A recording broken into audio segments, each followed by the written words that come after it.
TPLF isaan duraaniiti. Egaa isaan bal'inaan fuula miidiyaa irratti akkasumas miidiyaalee raadiyoodhaanis televezyiiniinis bal'inaan akka dhiyaatan kan godhe qondaallan olaanaa keessaa hundeessitoonni illee adda dureedhaan warra qabaman keessa jiraachuu isaati. Keessumaa kan akka Sibaat Naggaa yookaan maqaa masootiin Abbooy Sibaat jedhanii beekaman nama umuriidhaan illee buleeyyii ta'an jaarsa ganna 85 ta'uu isaanii. Egaa maqaan kun illee maqaa nama buleeyyiidhaaf kennamu maqaa kabajaati. Garuu gochoonni raawwatame immoo maqaan amma abboo jechisiisu kun deemsisaa dhimmoonni jedhanis akkasuma ka'aniiru miidiyaa irratti waan ta'eef isaan fa'aa qabamuun isaa mata dureedhaan dhimmoota dhiyaatan keessaa. Kana alattis kan akka pirezidaantii duraanii mootummaa naannoo Tigraay Abbaay Walduu fa'aa qabamuun isaanii bal'inaan miidiyaa irratti gabaafamaa jira. Kan akka pirezidaantii ittaanaa naannichaa turanillee duraan ministeera maallaqaa fi walta'iinsa diinagdee kan Itoophiyaadhaa kan turan kan akka Dr. Abiraam Takastaa fa'aa qabamuun isaanii bal'inaan gidduu kana dhimmoota gabaafaman keessaa. Tole Shifarraa sirrii jettee miidiyaaleen elektirooniksii OBNs dabalatee OBNs erguma namoonni kunniin qabamuu isaanii raayyaan ittisa biyyaa ifoomsee booda OBN illee battalumatti dhimma kana fudhatee bal'inaan gabaasaa turee jira. Oduunis dhimmoota garaagaraatiinis illee dhimmi kun dhimma OBN bal'inaan gabaasaa ture. ETV'n illee Faanaa Waaltaa akkasumas reediyoonni garaagaraa illee dhimma kana xiyyeeffannaa guddaa itti kennanii gabaasaniiru. Miidiyaalee maxxansaa illee biyya keessa maxxanfaman baay'ee isaanii amma nu harka jiranii fuula isaanii fuulduree irratti namoota kanneen qabamuu isaanii baasanii jiru. Namoota qaban malee namoonni ajjeefaman illee keessattuu qondaaltonni waraanaa kan garee kanaaf lolaa turan hedduu isaanii ajjeefamuu isaanii illee miidiyaaleen kunniin bal'inaan qabatanii bahaniiru. Shifarraa. Miidiyaaleen bal'inaan dhimmi qabatan keessumaa yommuu egaa dubbiin kun dabartee yookaan dubbiin kun qorrite osoo hin ta'in battala oduuwwan simbirtuutiin caalatti OBN illee dabalatee kan dhimma kana gabaasaa ture. Kunis maaliif simbirtuu jechisiisa gochi raawwatamee fi gaheen siyaasa biyya kanaa keessatti waggoota 27 waggaa 3 dura waggoonni 27 darban sun siyaasa biyya kanaa keessatti hiikoo guddaa qabas waan ta'eef xiyyeeffannaa kennanii adda dureedhaan miidiyaan kun kan gabaasanii gochis dhiyeenya raawwate immoo onkololeessa 24 bara 2013 raayyaa ittisa biyyaa irratti seenaadhuma addunyaa irratti baay'een baratamne. Raayyaa ittisa biyyaa tokko irratti gochi garee kanaan raawwatame hiikoo guddaa qaba waan ta'eef jarri kun qabamuunis akkasuma hiikoo jabaa waan qabuu fi kanaaf irratti xiyyeeffatanii baasan. Kan biraallee sirrii jettee Shifarraa wanti adda godhee amma miidiyaa idilee qofa miti. Miidiyaa hawaasummaa illee fudhattee jettee namni haga nama dhuunfaatii kaasee haga websaayitoota gurguddaa illee waan kana bal'inaan gabaasanii jiran. Namoota tokko bira maaltu ture gareen kunniin dhaadataa ture. Garee humna cimaa qabu fakkeessee bal'inaa wanti inni dhaadataa ture jira. Tarkaanfii akkasii fudhannaa akkas goona kana goona jedhanii erguma magaalota gurguddoo keessaa ari'amanii hallayyaa muraasa keessatti deebi'anii boodallee dhaadannoo isaanii kun addaan hin cinne ture. Kanaaf namni baay'een yeroo gabaabaa keessatti hooggantoonni ol'aanoon garee kana akkanatti to'ataman jedhamanii jedhee hin eegne sababa kanaaf nama baay'ee biratti adda ta'eetiin bifa addaatiin gabaafamaa ture. Mee waan miidiyaaleen gabaasanillee tokko itti deebinaa Shifarraa isa dura keessummaa qabnaa. Mee obbo Mul'ataa baga nagaan dhuftan isiniin jenna jalqaba. Baga nagaan dhuftan. Gareen kun akkuma jenna namoonni tokko yeroo gabaabaa keessatti gareen kun akkanatti hin bittinnaa'ee burkutaa jedhamee hin eeggamne. Amma qabamaniiru namoota garee kana hundeessan keessaa akka Sibaat Naggaa akka Abbaay Walduu warra hooggansa olaanaa irra turan akka Dr. Abiraam Takastee fa'aati to'atamanii jiru. Qondaaltonni waraanaa olaanoon illee ajjeefaman jiru. Hiika maal qaba raayyaa ittisa biyyaatii fi maal qaba garee kanaaf warra garee kana duukaa jiranii fi maal qaba wanti kunin? Akkuma ati kaaste gareen kun waggaa 27 darbee biyya kana akka ofii barbaadutti akka sabaaf sablammiin barbaadu osoo hin ta'in faayidaa dhuunfaa ofii giddugala godhatee maqaa uummata Tigraay jedhu dawoo godhachuudhaan wantoota baay'ee hojjechaa turan. Wantoonni kun hojjetaniyyuu garuu shirri isaan waggoota 27 hojjechaa turan sun torbee darbirraa eegalame akkuma waliin argaa jirru hooggantoonni olaanoon kanneen akka Sibaat Naggaa, Abooy Sibaat Naggaa jedhan, Dr. Abiraam Takastee dabalatee Abbaay Walduu jilduufa dabalate to'annoo jala yoo oolan argina. Inni kun to'annoo jala ooluun isaanii ija siyaasaatiin hiika guddaa qaba jedheen laalaan. Keessumattuu biyya keenyaaf biyya Itoophiyaatii fi waanuma fedhisoo ta'e waanuma fedhis hamma fedhis aangorra haa turu qaamni kamuu akkuma Oromoon waanuma facaafate namuu haammata jedhu san firiima isaanii waan argatan natti fakkaatan. Inumaayyuu akkuma isin kaasaa turtan gareen kun gaafa qabamu namoonni kun hin qabaman jedhamee qaamni yaadee takkaayyuu hin jiru. Garee kana qabu jechuun already like akka gaara jigsuutti ilaalamaa ture. Gareen kun garee hidhateedha, garee diinagdeen of ijaareedha, garee dippiloomaasii hariiroo biyyoota alaatiin biyyoota baay'ee dhuunfateedha. Akkuma san garee tokkummaadhaan qabeenya saamicha biyyaa irratti hirmaachaa turedha jechuun danda'ama. Waggoottan 27 darban kana keessatti jijjiirama isaan buusan caalaa faayidaan isaan of ijaaran santu caalee argama jechuudha.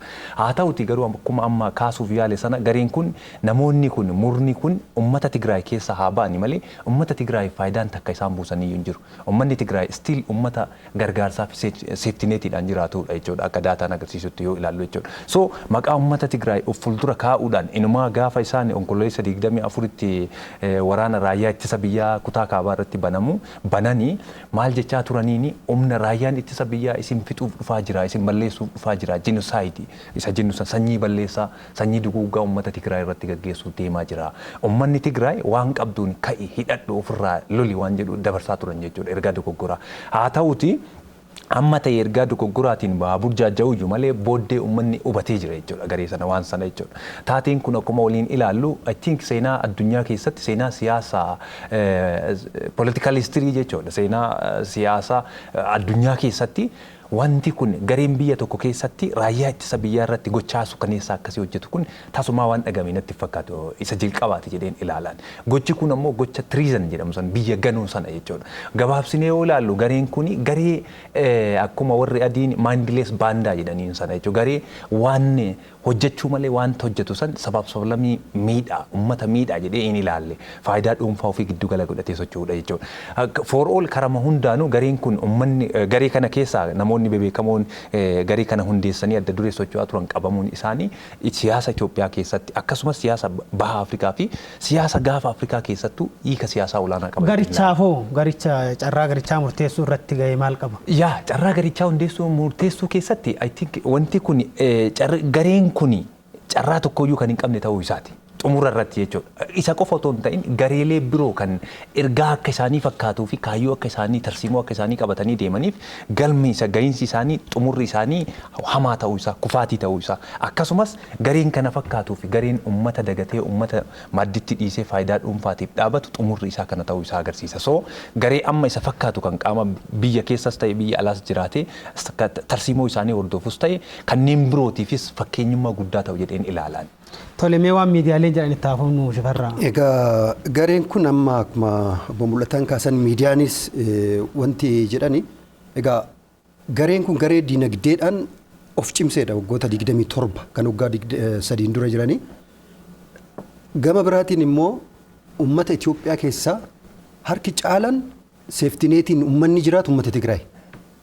Gama biraatiin immoo gareen kun egaa kan jedhamu garee maatii Sibaatillee jedha miidiyaa irratti bal'inaan kan dhiyaatu garee maatii fi firoottan Sibaatiin qabamedha. Gareen TPLF jedhamu kun walumaa galatti inni diinagdeen inni harkaa qabu keessumaayyuu jeneraalonni isaanitti dhiyeenya qaban Finfinnee qofa keessaa haga maallaqa birrii 600,000 haga miiliyoona 5tti gamoowwan kireessan qabu.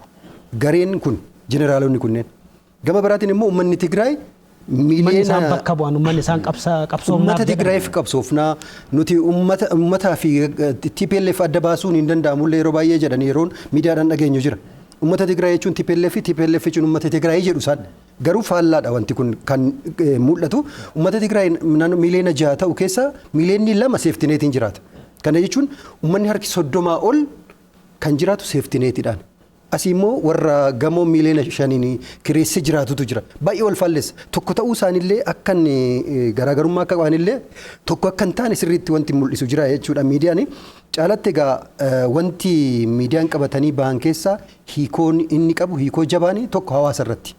Keessumaa hawaasa naannoo magaalaa Maqalee jiraatu erguma raayyaan ittisa biyyaa magaalaa Maqalee to'ateeyyuu gareen kun deebi'ee dhufaa duras kana jechaa turan olola kanatu garee kanaan egaa akkuma reefu kaasaa turan miidiyaanis kan jechaa turani aadaan nuti warra waraana jechuun nuuf tapha aadaatii jedhus waan ta'eef kanaan dhaadataa turan waan ta'eef amma deebinaa jedhaniiti gaafa ba'an. Uummanni amma deebinaadha.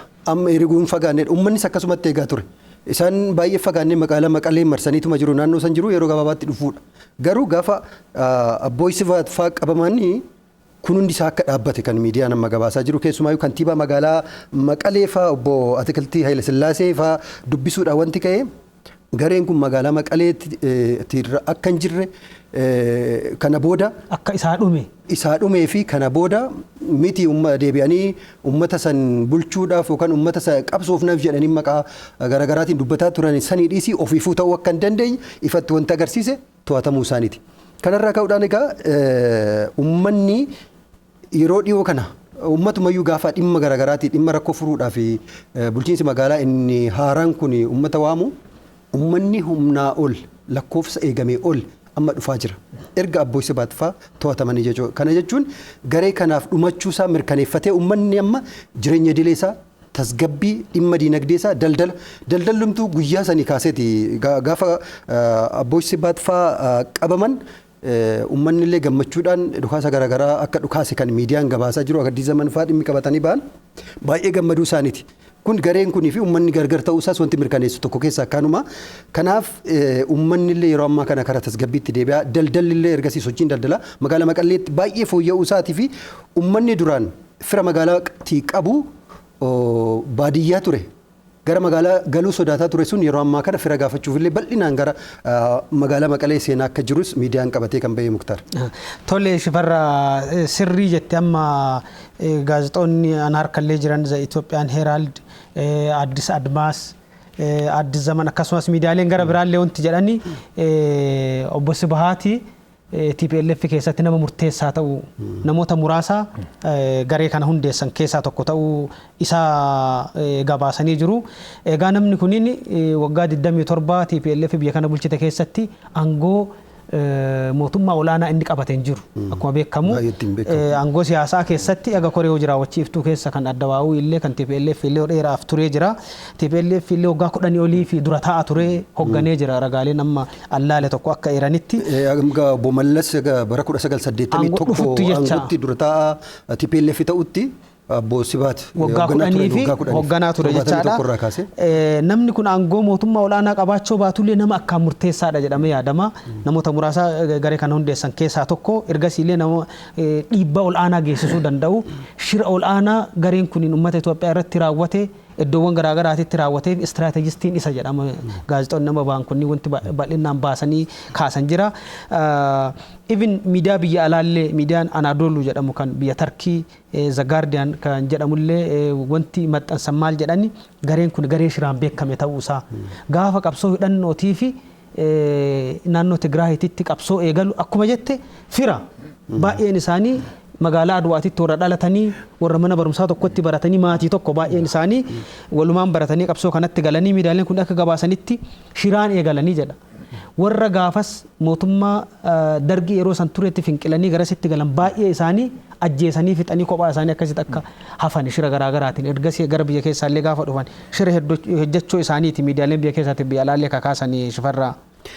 Kanaan ala hiikoosaa egaa kana dura hojjetaan mootummaallee gara hojiitti deebi'uudhaaf baay'ee sodaa keessa ture. Aga gareen kun egaa raayyaan ittisa biyyaa guutummaatti to'atee illee sodaan uummata keessa jirurraa kan ka'e hojjetaan mootummaallee akkasuma sodaa keessa waan tureef egaa gaafa gareen kun to'atamuun ifatti miidiyaadhaan gabaafamuu eegale hojjetaan hundi gara hojiitti deebi'uudhaaf illee qophaa'u akka ta'e akkasumas immoo uummata Itoophiyaa egaa miidhanii immoo kun amma hiikoo guddaa qaba.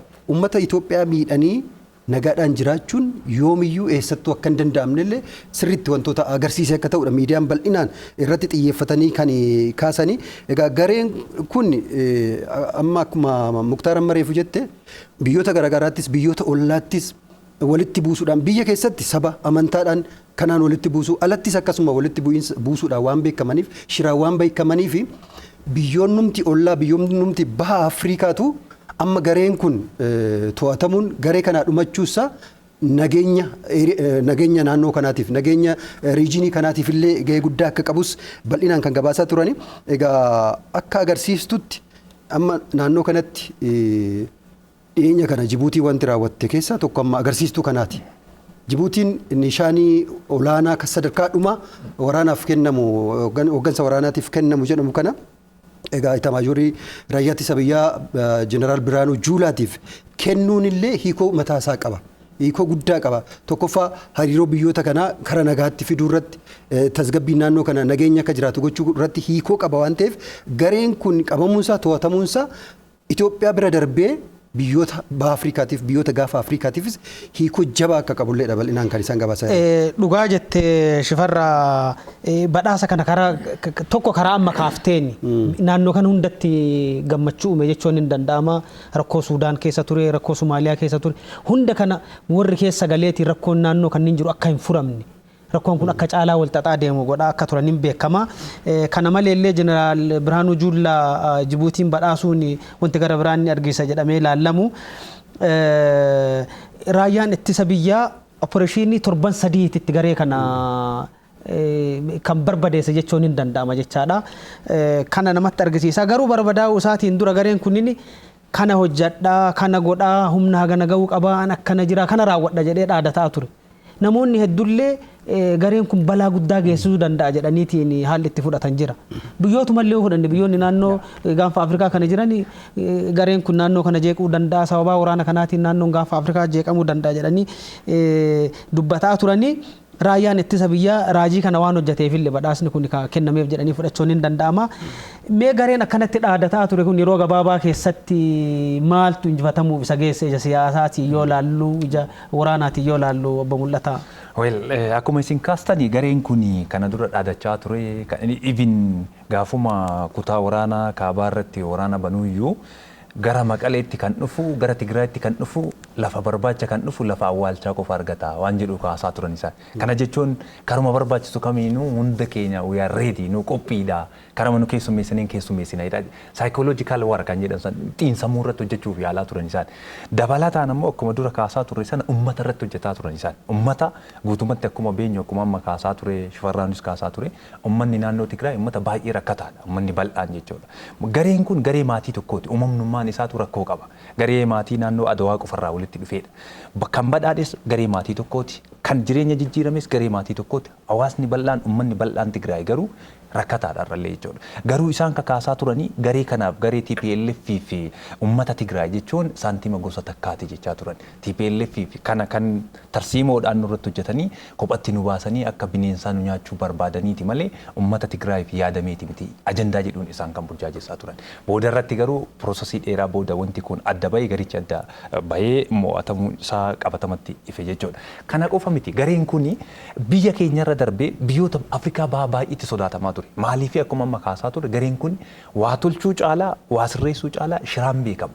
Somaaliyaatti waan gareen kun hojjetu hin beekna.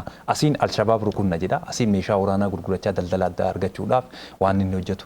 Suudaan kibbaatti waan inni hojjechaa ture. Mootummaa of danda'e akka isheen hin qabaanne gareen lamaan akka waliin galan Salva Kiir fi Riek Machaar akka walitti dhufanii biyyan ta'an. Suudaan keessatti, Jibuutii keessatti, wantoonni ibin Keeniyaa keessatti yeroo tokko maal jedha gaazexaa Keeniyaa tokko Naayiroobii jedhu tokko dubbiseen ture. Maal jedha?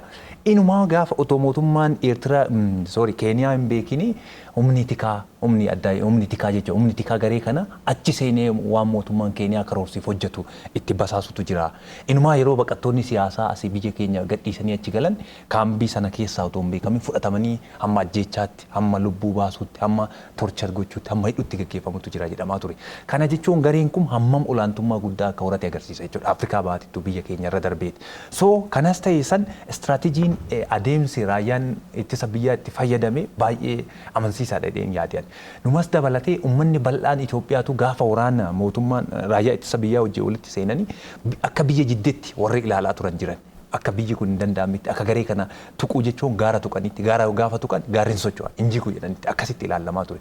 Garuu tarsiimoodhaan hoogganamee torbee sadii keessatti guyyoottan 17-20 caalle keessatti gareen kun to'atamu jechuun hammam bilchinaa fi istiraatejikaalii itti deemamee raayyaan ittisa biyyaa waan kana to'annoo jala oolche ifatti agarsiisa jechuudha. Inni kun ammoo dursanii of qopheessuu irratti jechuudha. Dhaadannoo sanaaf bifa reeveenji gochuu yookiin haaloo ba'uu keessa seenuu caalaa tarsiimoodhaan keessumattuu wanti baay'ee nama gammachiisu keessa garee kana qabuudhaaf garee kana barbadeessuudhaaf nageenyi uummata bal'aa naannoo Tigraay otoo hin boora'in qabeenyi bal'aan otoo hin jigin garee kana dhabamsiisuu jechuun tarsiimoo hammana hin jedhamne tarsiimoo waan guddaadha jedheen ilaalaan. So har'allee borullee inni kun tarsiimoon kun gaafa kanaan itti fufe fakkeenya biyyoota birootiif ta'uu dandeenya jedheen ilaalaan ija siyaasaatiin.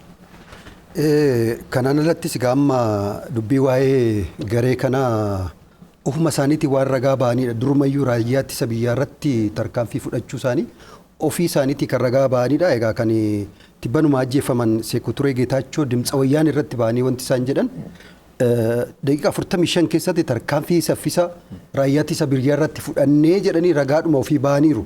Raayyaa ittisa biyyaa ofuma isaaniitii dura tuquu isaanii ofuma isaaniitii rakkoo sanitti galuu isaanii yaa ta'utii raayyaan ittisa biyyaa immoo sana booda egaa tarkaanfii olaantummaa seeraa fudhachuutti kan seenu. Tarkaanfii olaantummaa seeraa fudhachuu guyyoota muraasa amma isin kaastan kana keessatti mirkaneessuunsaa akkasumas immoo amma garee kana qabuunsaa jara kana qabuunsaa qabatamatti olaantummaan seeraa dhimmi jedhamu qabatamaadhaan mul'achuu isaallee wanti akeeku hiikoo guddaa kan qabu ta'uu isaatis bal'inaan kan kaasani. Kana alattis Itoophiyaa keessatti gareen tokko ofii isaatii akka feetedhaan socho'ee diinagdee siyaasa waa hunda qabachuu akka hin dandeenye warra kaaniif illee barnoota ta'uu danda'a. Warra shira xaxuu fedhaniif akka gareen kun amma kanaan beekamu kana akka hin taane warri kun irraa barachuu akka danda'aniif kallattii sirriitti kan akeeke ta'ullee kan agarsiisuu fi hiikoo akkasiillee akka qabus miidiyaaleen bal'inaan qabatanii kan dhiyaatan Muktaar. Tole wama kana dura isaan kaasaa turan tokko tokko illee ilaaluun gaarii natti fakkaata. Uummata Tigraay jechuun TPLF jechuun uummata Tigraay adda baasuun hin danda'amu jedhanii kaasaa turan akkuma reef isin jettanii namni nutti bu'e nama uummatatti bu'e uummataan wal lolaa jedhanii kaasaa turaniiru. Garuu wanti amma qabatamaan ilaaluun hin danda'amu akka deeggarsa uummataa jarri hin qabne ilaaluun hin danda'amu. Jarri kun uduu uummanni isaan dhossee uduu uummanni isaan deeggaree yeroo gabaabaa keessatti gareen hagana bookkisaa bahee gaheen biyyallee to'atee qabeenya guddaa walitti qabate meeshaa waraanaallee saamaniiru bitataniiru hedduu harkaa qabanii wanti duwwaa isaan godhe deeggarsa uummata irraa dhabanii jedhaniitiin ilaaluun inuma danda'ama. Mee kan biraa kanumaan wal qabsiifne wanti ilaaluun nurra jiraatu warri hafan jiru ammallee hiika maal qabu warra hafaniif waan jedhu kanallee osoo ilaallee meeshaa farraa. Warri hin to'atamne jiru. Warreen hin to'atamne ammallee egaa isaan ijoo jedhamanis akkasuma wal keessa jiru. Egaa kan akka Abbooy Sibaat fa'aa warruma ijoo jedhamanii hundeessitoota akkas hundeessaa garee kana keessaa isaan tokko waan ta'aniif nama baay'ee qulfii ta'edha kan qabame garuu warreen hafanis amma akkasuma yeroo darbellee himanni itti qabamuudha itti ba'ees jiru waan ta'eef baay'een isaanii hafaniiru. Amma garee kana akkuma miidiyaanis gabaasaa jirutti hooggantoonni garee kanaa egaa ilmaan hiyyeessaa kana fuuldura qabaniiti ofii isaaniitii osoo hin du'iin ilmaan hiyyeessaati kan dhumaa turan. Amma immoo qabatamaatti kan agarsiisaa jiru uummata Tigraay bakka isaan jiran eeruu kennuudhaan oolmaa isaanii bultii isaanii raayyaa waliin ta'uudhaan warra nageenya mirkaneessu waliin ta'uudhaan holqa isaan keessa dhukatan keessa kan eeruu kennes uummata kana waan ta'eef warri hafan amma kana booda abdii baay'ee yeroo dheeraa jiraachuu akka hin qabne agarsiistudha kun. Warrootuma ijoo ta'aniyyuu uummanni dabarsee kennaa jira qabamaa jiru raayyaan ittisa biyyaa holqa isaan bakka hin danda'amne hin yaadamne jedhamee adda baheessan keessa seenee baasee qabuun isaa warra kaaniif osoo yeroo gabaabaatti baay'ee miidhamuus baatan egaa amma holqa keessa yeroo dheeraa midhaan malee bishaan malee yeroo dheeraa turuu jechuun warruma amma qabaman kanarraa qaama isaanii irratti jijjiirama miidiyaa irraa argaatuma jirra akka isaan ta'an akka isaan jiran warri hafanis osoo carraan isaan jara kana arguullee jiraachuu baatus waan isaan fakkaatan miidiyaadhaan carraan isaan arguullee baay'ee waan jiru fakkaatu garuu akka jara kanaatti kana booda hin turu taanaan jara kanaan alatti akka isaan jijjiiramuu danda'an hubachuun danda'ama waan ta'eef carraa argataniin osoo dafanii waamichuma isaanii godhame san bu'uura godhatanii osoo karaa qaama seeratti harka kennatanii baay'ee filatamaa ta'e yoo egaa miidiyaan kallattii garaagaraatiin wanti gabaasu jira lubbuunis warri jiru warri hin jirre taanaan hin jirani warri jiru garuu akkas yoo godhe immoo irra gaarii filatamaadha carraan isaanii baay'ee dhiphaadha jechuudha kana booda akkasitti kan gabaafamaa jiru. Dhuga kana booda warri hoggansi ija ta'ee warri kana durallee qabsoo bosona keessatti kana dura jarri kun qabsaa'aa ture hogganee injifannoon dhaabicha dhaqqabsiisee warri ergasiillee gaafa mootummaa irra jiranillee garee kana irkiseetiin shira garaagaraa xaxuudhaan akka umrii aangoo akka dheereffatan isaan taasise baay'een isaanii waan to'atamaniif warri hafi abdii guddaa qaba jedhanii dubbachuun hin danda'amu akka jenne biyya keessattillee biyya alaatittillee kun barumsa guddaa ta'uu danda'a. Namni shira hojjate namni ummata miidhe karaa kamiinuu gatii isaa argachuun isaa waan hin oolle gaafatamummaa jalaa hin bahu. Egaa kanumaan jennee gara dhimma lammaffaatitti ceenaa. Egaa kun qophii sona miidiyaalee kennaa dhimma biyya keessaa kan qabannee dhihaanne gareewwan juntaa to'atamanii fi tarkaanfiin irratti fudhatame kan ilaallatu ture. Amma gara dhimma lammaffaatitti ceeneerra naannoo kanarraa hin fagaannu. Naannoo jiddugala bahaati. Egaa rakkoo Yaman keessa jiru ilaalla jechaadha. Waraanni Yamanii bara dheeraaf deemaa ture. Ammas hin qabbanoofne. Jidduu kana garuu wanti adda ta'e waraana kanaan wal qabatu tokko gadi bahee jira. Mootummaan Ameerikaa garee Huutii kaaba Yamanii to'atee mootummaa jiddugaleessaa sanaa irraa ari'ee magaalaa sanaa waggaa 5 oliif to'ate akka garee shororkeessaatitti farrajuudhaa fi seera tumaa jira jedhee beeksisee jira ministeera dhimma alaa Ameerikaa.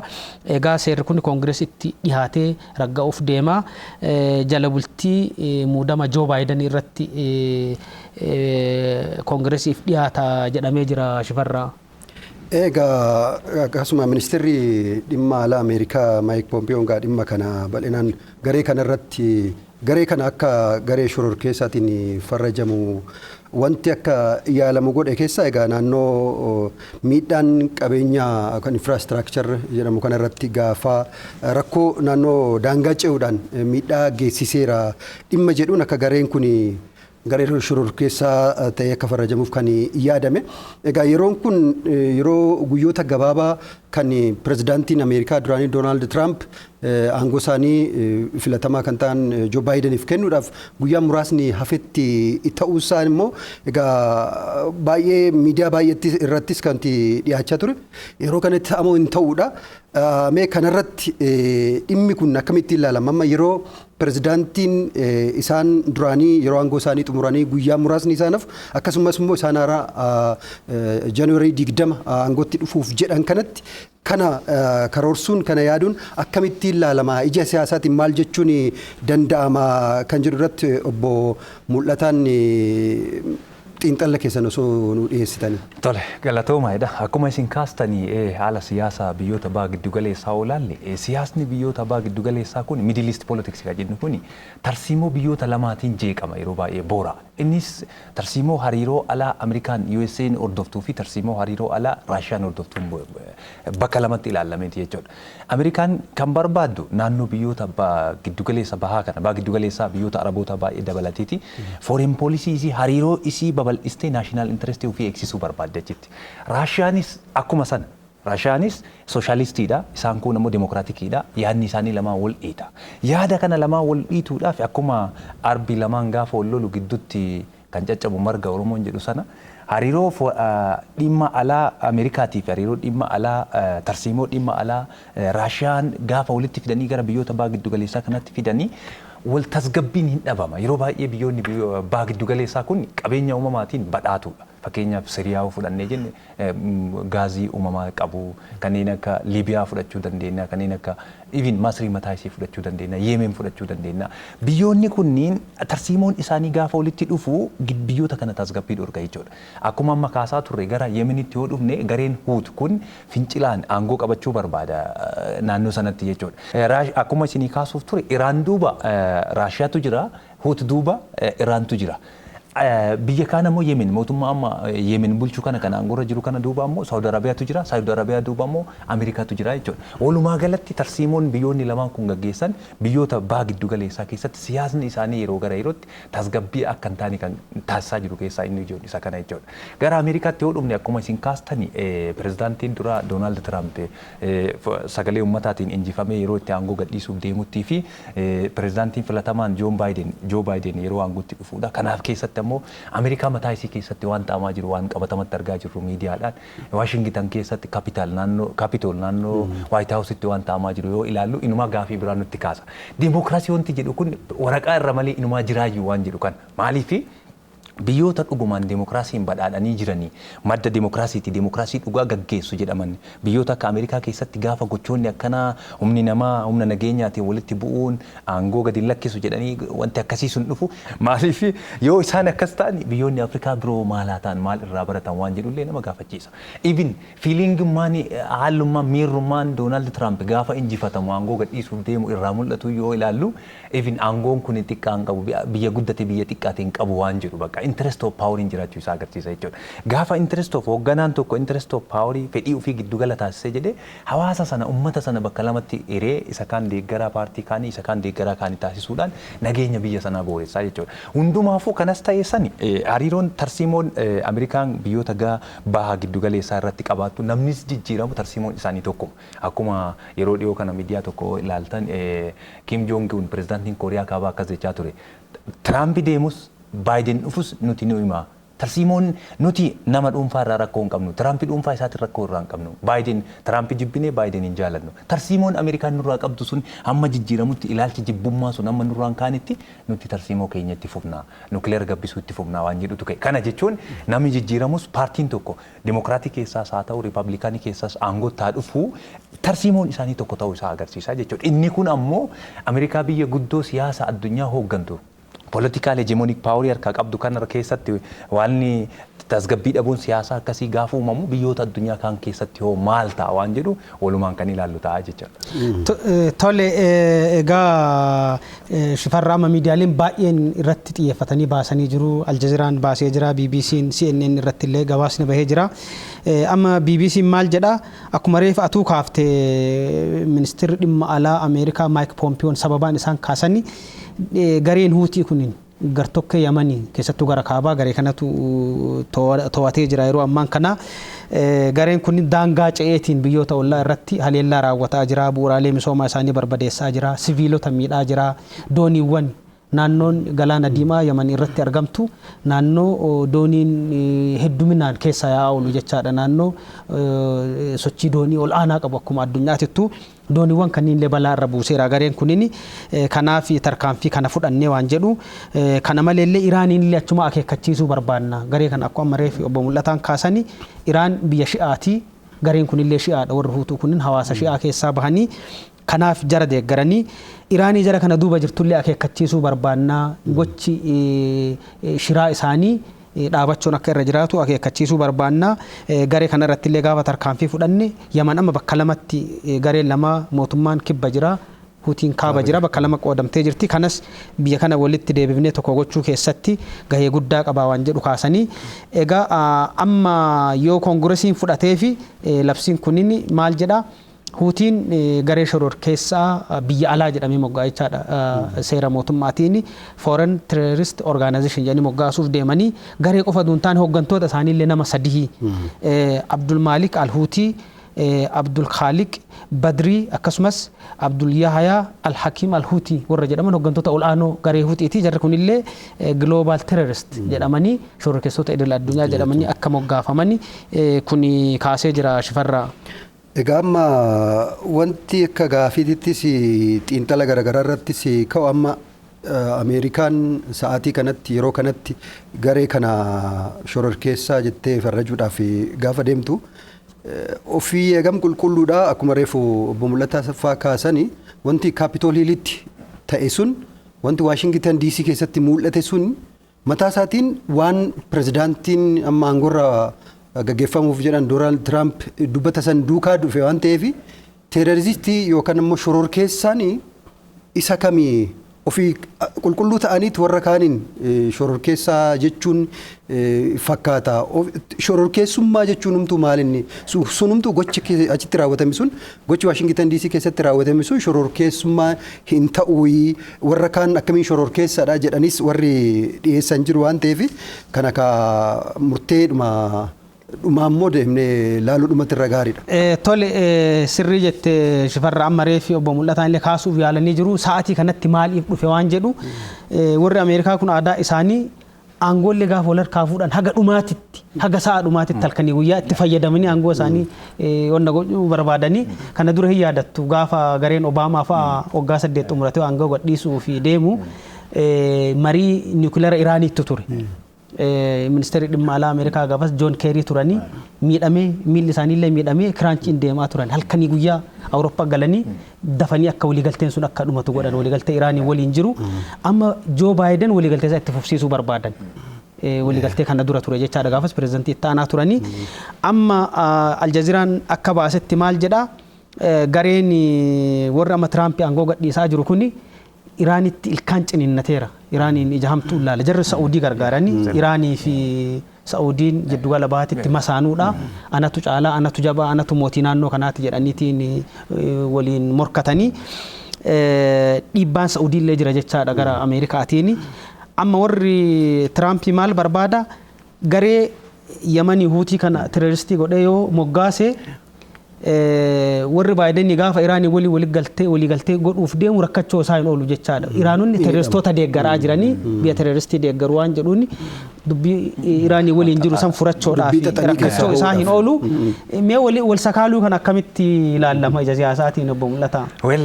Akkuma ati kaaste wal sakaaluun adeemsuma siyaasaa keessaati jedhee ilaalaan. Siyaasa keessatti siyaasni foormulaan qabu akka maatisii akka herreegaa sana foormulaa tokko hin qabu. Foormulaan siyaasaa caaltee argamuu fi waan barbaaddu san tarsiimoo sana hojiirra oolchuudha. Akkuma Muktaar kaasuuf yaale kana keessattuu Joon Baayiden gaafa aangootti dhufee kaayyoon isaa guddaan tarsiimoo kana dura waliigaltee gaafa pireezidaantii Obaamaan ture Iraan wajji qabu san haaromsuufidha.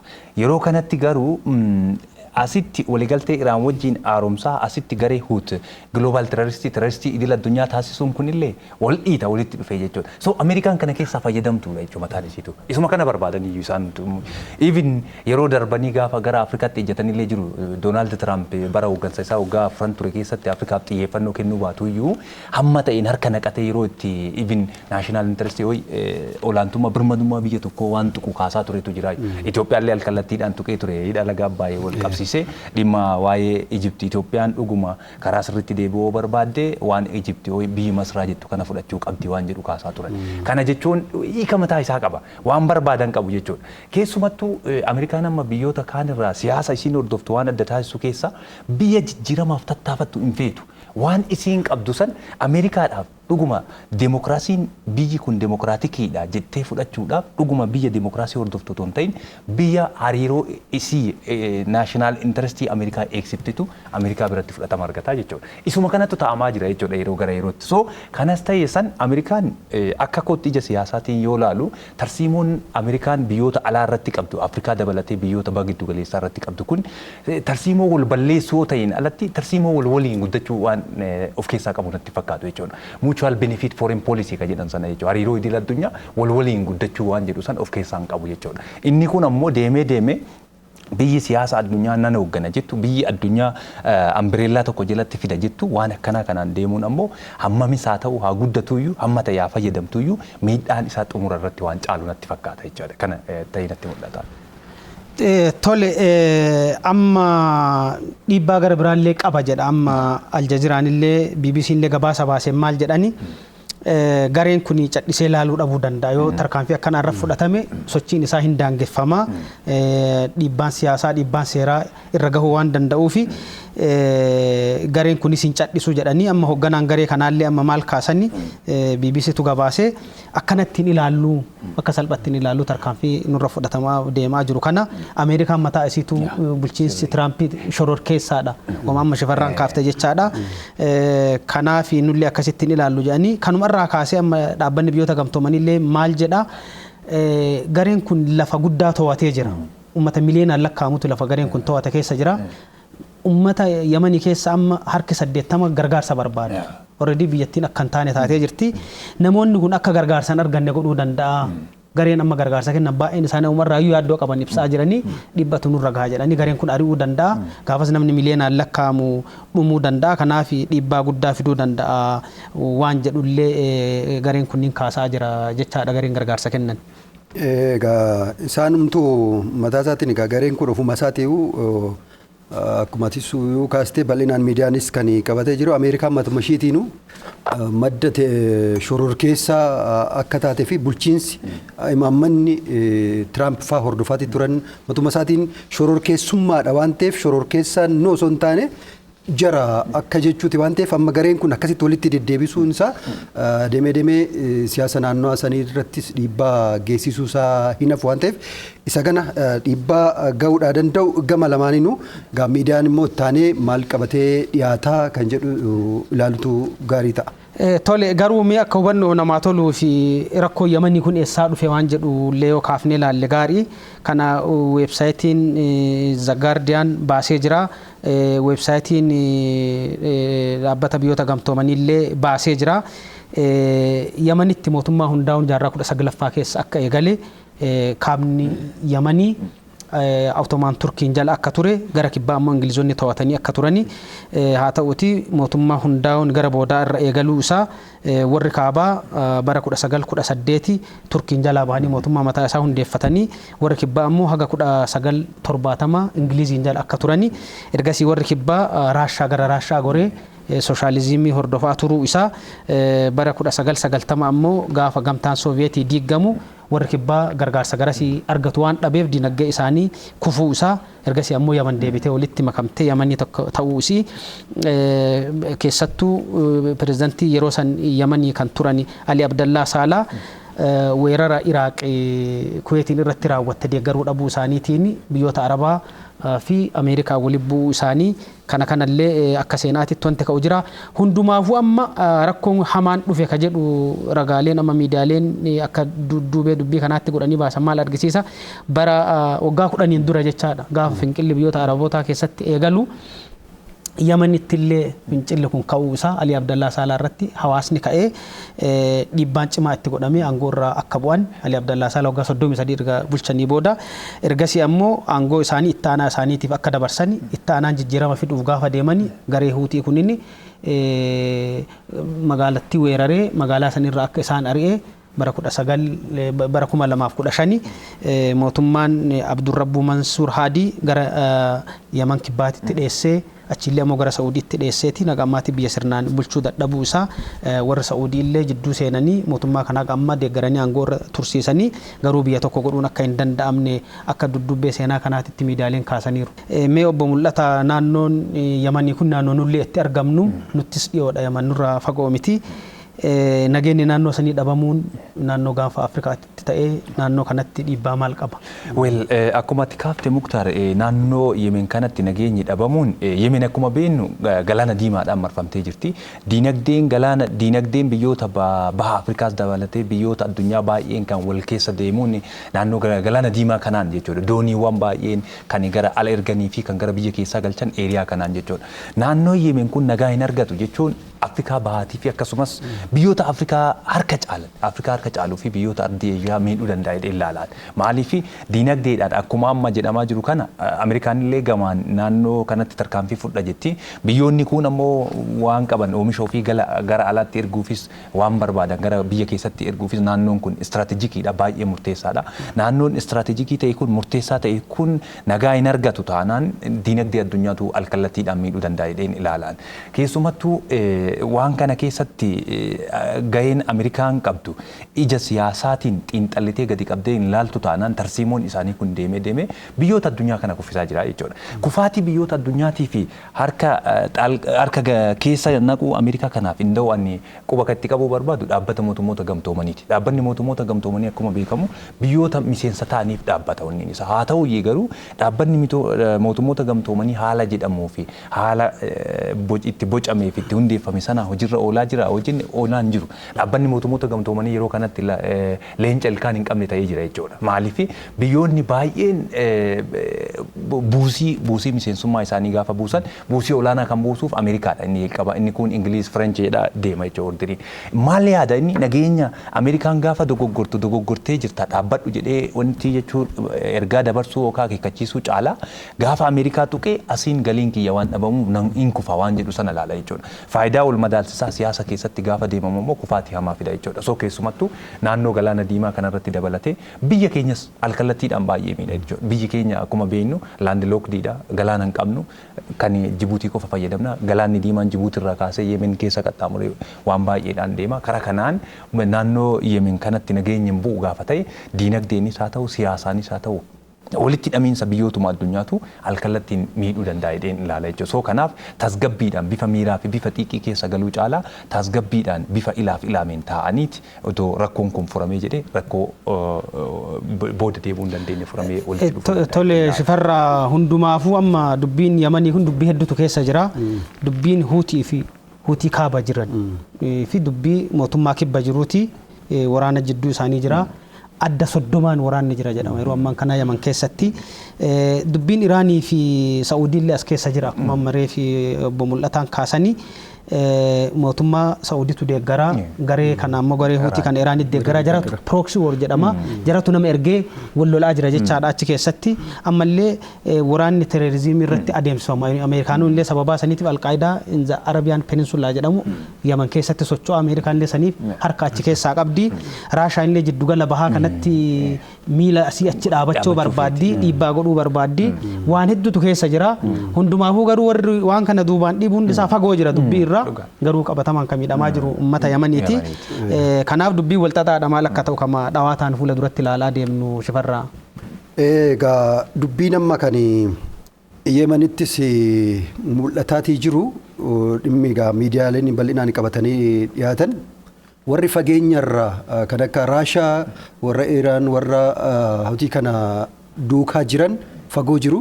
Akkasumas immoo gama biraatiin Ameerikaanis gama kanaan jara kanarratti dhiibbaa gochuudhaaf fageenyarra baay'ee irraa fagaatanii osoo miidhamiin kan raawwataa jira waan ta'eef wanti kun waan Itoophiyaa keessattis ta'aa ture saniin waan wal fakkaatudha amma qabamuu garee TPLF qondaaltota olaanoo kanas isaanis baay'ee irraa fagaatanii yeroo baay'ee ministeerri muummee Dr. Abiy illee bal'ina wanti kaasaa duran kanaan dura paarlaamaa irratti ofii osoo hin du'iin fageenyarra ta'anii lammiilee ilmaan hiyyeessaa ficcisiisaa jiru kana sirriitti hubachuutirra gaariidha jedhanii irra deddeebi'anii dubbatan suni waan wal fakkaatudha jara kanaan illee waan ta'eef miidiyaan akkasumatti kan gabaasaa jiru kanaaf nutis egaa dhimmoota lamaan walitti dhiyeenya qaban har'aaf miidiyaan baay'een qabatee dhiyaate kana kan xumurree gaarii na fakkaata. Tole egaa qophii kennaadhaaf qabannee ka dhiyaanne isuma haga ammaa isinii dhiyeessine kana qophii kana qopheessinee ka dhiyeessine ani Muktaar Huseeni. Ani Shifarraa Taaddalaati. Akkasumas hayyuu siyaasaa yuunivarsiitii naannoo Oromiyaa obbo Mul'ataa Huseenis dhimma kana ija siyaasaatiin xiinxalluudhaan nu duuka turanii jiru waan nu hordoftanii fi ulfaadhaa torban dhimma gara biraa qabannee dhiyaannaa agasii fi nagaatti nuuf turaa isiniin jenna.